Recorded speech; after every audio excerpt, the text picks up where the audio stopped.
একজন প্রকৃত ব্রাহ্মণের পরিচয় কি? ব্রাহ্মণ পরিবারে জন্ম হলে কি ব্রাহ্মণ হওয়া যায়?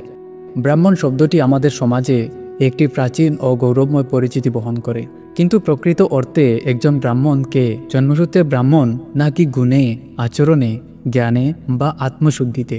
এই প্রশ্নের উত্তর সময়ের স্রোতে বহুবার আলোচিত হয়েছে।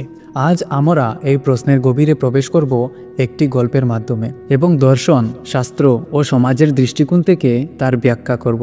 অনেক যুগ আগে হিমালয়ের পাদদেশে এক আশ্রমে থাকতেন মহাত্মা অত্রি। তিনি ছিলেন একজন তপস্বী, দেবজ্ঞ ও নির্মল চরিত্রের ধারক। তার একমাত্র পুত্র বাল্মীক জন্মসূত্রে ব্রাহ্মণ হলেও বয়সে অহংকারী, রাগী ও স্বার্থপর ছিল।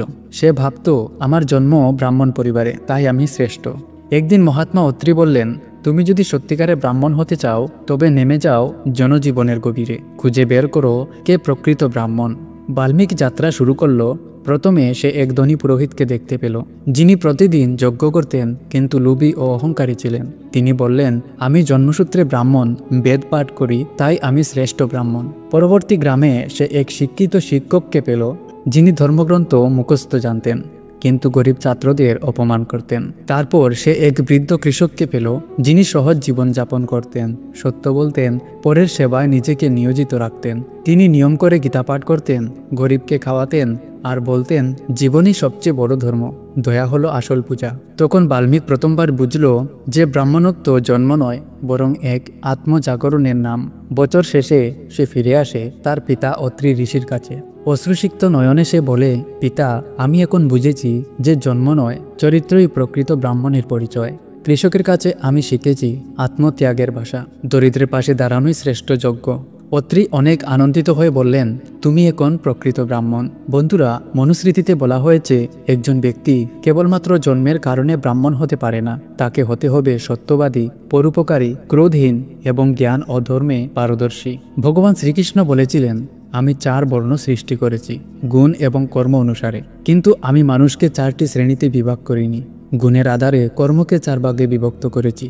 অবস্থাভেদে এই কর্মকে উঁচু নিচু শ্রেণীতে বিভাগ করা হয়েছে। সুতরাং ব্রাহ্মণের সন্তান হলেই যে ব্রাহ্মণ হবে এমনটি নয়। কোনো শূদ্রের সন্তানও ব্রাহ্মণ হতে পারে, আবার শূদ্রের সন্তান যে শূদ্র হবে এমনটি নয়। কোনো ব্রাহ্মণের সন্তান যদি শ্রম বিক্রি করে জীবনযাপন করে, তাহলে সে শূদ্র বলে গণ্য হবে।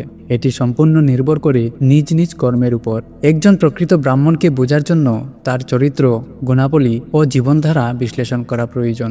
প্রকৃত ব্রাহ্মণ সর্বদা শিক্ষানুরাগী ও জ্ঞানের সন্ধানী হন। তার কাছে বিদ্যা আত্মার আহার। তিনি সকল প্রাণীর প্রতি সমদৃষ্টিতে থাকেন। পশু পাখি, গরিব ধনী, কারো মধ্যেই ভেদ করেন না। ব্রাহ্মণতা মানে ক্ষুধা, লোভ, হিংসা ত্যাগ করে সৎপথে চলা। অহিংসা তার জীবনের মূলনীতি। পরোপকার ও সেবা। প্রকৃত ব্রাহ্মণ নিজে কমকে অন্যের সেবা করে আনন্দ পান। সমাজের মঙ্গলই তার ব্রত। আত্মসংযম ও সুচিতা। শরীর, মন ও বাক্যের পবিত্রতা বজায় রাখেন। ব্রাহ্মণ মানেই সংযমী।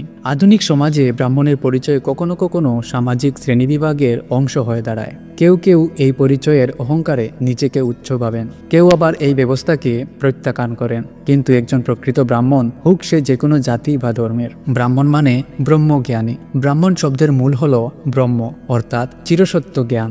যে ব্যক্তি আত্মাকে, সৃষ্টি ও ঈশ্বরকে উপলব্ধি করতে পারেন, তিনি প্রকৃত ব্রাহ্মণ।